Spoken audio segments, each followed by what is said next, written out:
रुग्णवाहिकेतून गांजा तस्करी करणाऱ्या सर्पमित्राला पकडले।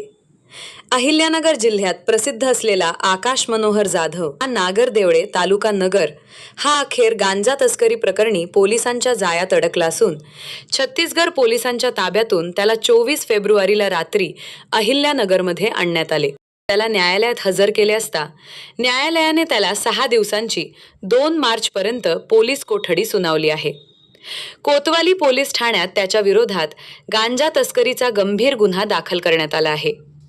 पोलीस तपासात समोर आलेल्या माहितीनुसार आकाश जाधव ओडिसा राज्यातून मोठ्या प्रमाणात गांजा खरेदी करून मध्य प्रदेश व नागपूर मार्गे मालवाहतूक ट्रक आणि रुग्णवाहिकांमधून अहिल्यानगरमध्ये आणत होता।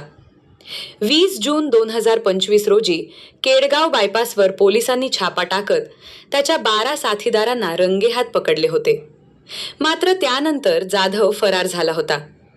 अखेर छत्तीसगडमध्ये तो पोलिसांच्या हाती लागला।